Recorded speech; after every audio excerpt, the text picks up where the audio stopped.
Olá, João Morando, estamos começando mais uma videoaula no nosso canal, matéria interessante. Não. A transformação da matéria-prima. Então, o que isso significa?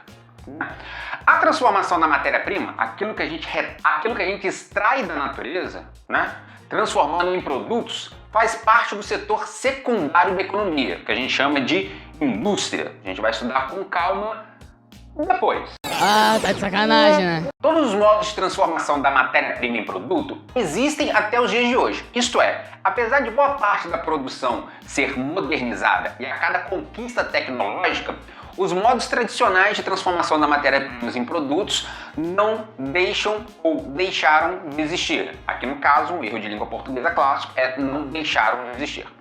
Marcos ou não deixam de existir.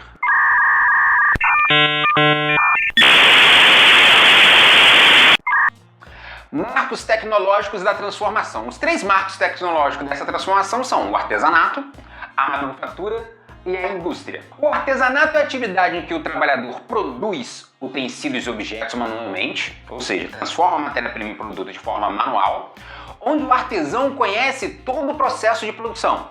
Então, desde o início da transformação de matéria-prima até o produto final, é somente o artesão que tem o conhecimento daquele processo. Ele é individual e pode ser para o uso da própria família ou ser destinado à venda. No passado, era um ofício essencial, uma vez que todos os objetos, as ferramentas, as vestimentas, os móveis eram feitos pelos chamados artesãos ou artesãos.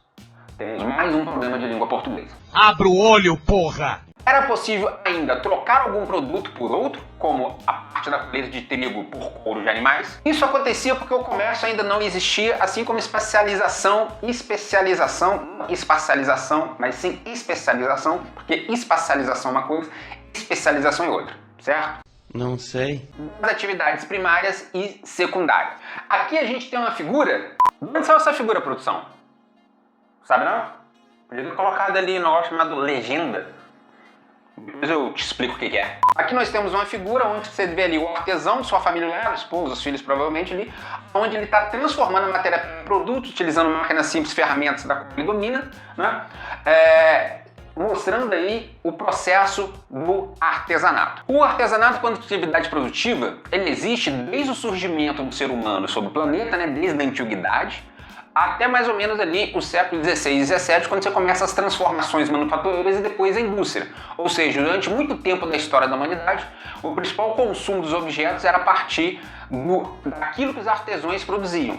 O artesanato está muito ligado à evolução dos seres humanos, das sociedades, de países e povos diferentes, que cada um foi dando para a questão do artesanato características que tornam a cultura daquele país, a cultura daquele povo único em comparação com outros povos.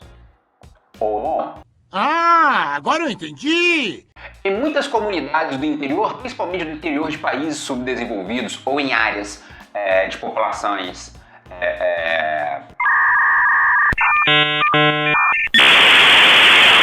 que tem uma relação maior com a natureza, que procuram preservar sua cultura, o artesanato ainda é importante, não só para a fabricação de objetos que aquela própria comunidade usa, mas também como uma importante fonte de renda na atualidade. Entre os séculos ali 14 e 17, o numeral romano, sabe o que é?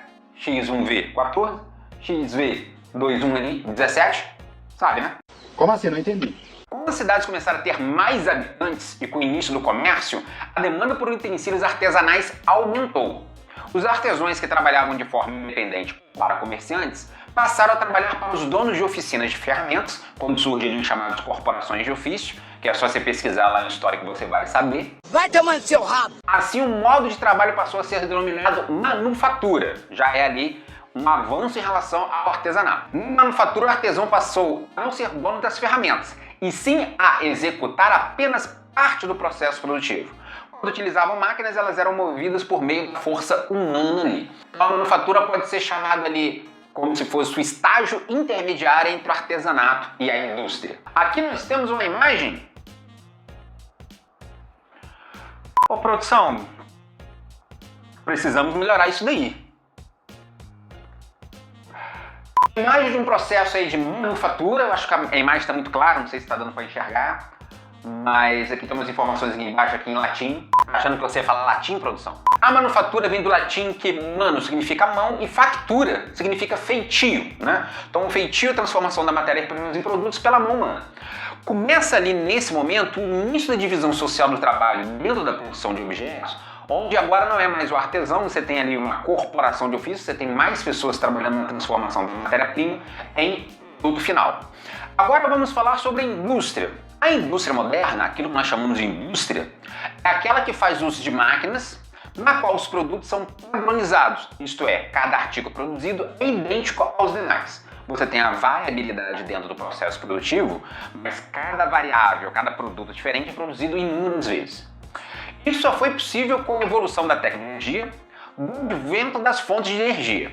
Outra característica marcante da chamada indústria moderna é onde o trabalhador passa a desenvolver apenas uma pequena parte do processo produtivo.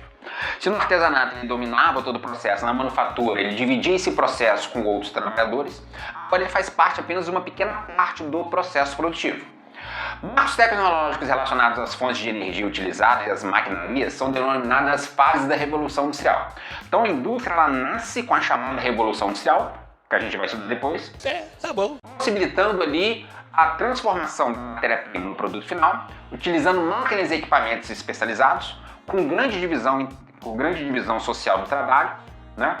Possibilitando uma produção em chamada larga escala. Isso aconteceu porque com novas demandas, o aumento do comércio internacional à época, né, houve uma demanda maior para chamadas manufaturas. Essas manufaturas, então, ao longo ali do desenvolvimento do conhecimento científico, foram aprimorando as técnicas até o surgimento ali da máquina a vapor, que é o marco da primeira revolução industrial, e todas as outras tecnologias que permitiu aí o desenvolvimento das indústrias. Aqui a gente tem uma fábrica de automóvel. De novo, produção, só ficou faltando falar de onde que é a figura. Isso. Fábrica de automóvel mostrando aí a indústria moderna, né? Utilizando tecnologia na fabricação do automóvel, utilizando inclusive pouca mão de obra devido aí à automação e robotização das plantas industriais na atualidade. Aqui, por exemplo, nós temos um quadro comparativo, né? Nós temos o artesanato, a fonte de energia humana, manufatura humana. Na fábrica começou ali com carvão, mineral e petróleo, atualmente já tem outros combustíveis. A divisão de trabalho, no artesanato não, na manufatura sim, na fábrica sim. O trabalhador é dono das ferramentas? No artesanato sim, na manufatura em partes, na fábrica não. O trabalhador conhece o processo produtivo? No artesanato sim, na manufatura em partes, na fábrica não. De quem o bem produzido? No artesanato, do artesão. Ele faz o que quiser com o bem, inclusive... Caralho, cuzão! Na manufatura é o dono da oficina e na fábrica do empresário da fábrica. Então agora você já está aí com esse quadro sabendo a divisão entre artesanato, manufatura e indústria, certo? Achou errado, otário? Não vai achando que você sabe não. Aqui em Volta Redonda tem um baixo água limpa, tem coisas que só acontecem na água limpa. Tava subindo lá, e aí tinha lá várias objetos de metal, tal, aí estava escrito lá, vende-se artesanato, direto da fábrica.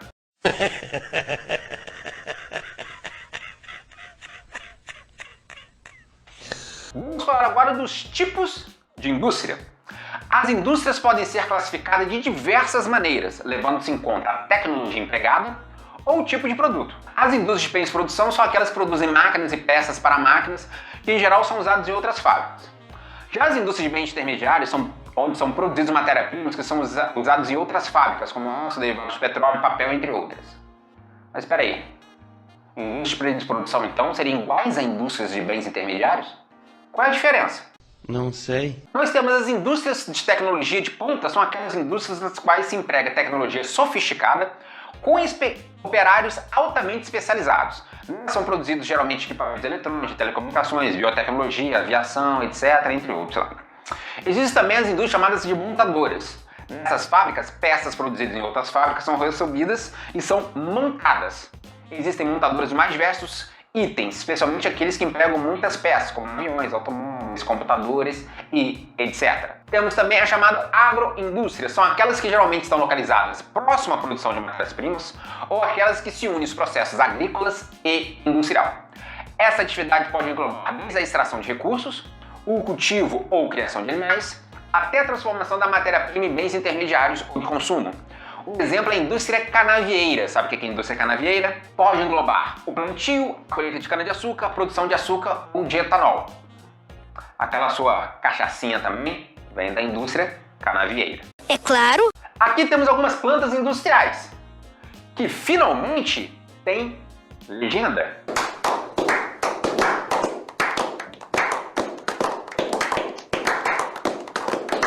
Então a gente tem uma fábrica de máquinas de costuras industriais na Indonésia que fabrica as máquinas de costuras que as pessoas vão costurar e fabricar roupa, tá vendo? Planta industrial gigante. Aqui temos o polo petroquímico no município de Camaçari, no estado da Bahia, lá onde a Ford fugiu. No refino de petróleo são gerados derivados que servem de matérias-primas para outras indústrias. Nós temos aqui fotografias que mostram, por exemplo, fábricas de bens de consumo. À esquerda, bens duráveis, móveis de madeira, tá onde? Aqui à esquerda. À direita, bens não duráveis, como uma fábrica de roupas. Embaixo nós temos uma fábrica de equipamentos eletrônicos na cidade de Yunjiang, deve ser, na China ali em 2021.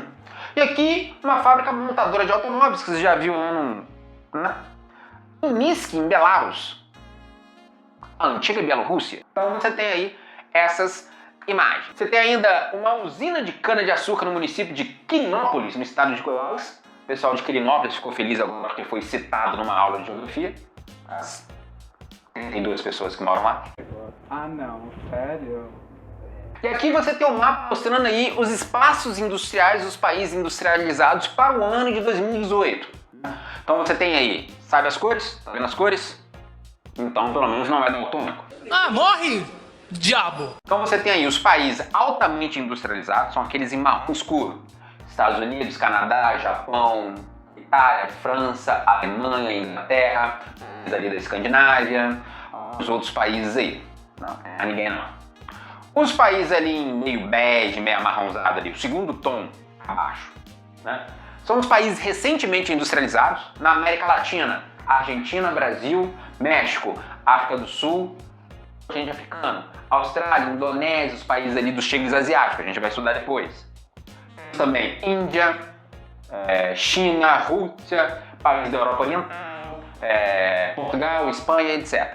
Você tem países semi-industrializados, que aqui Chile, Uruguai, Venezuela, tal, aqui você tem Egito, não sei quem é esse aqui, você tem outros países ali, Arábia, entre outros ali.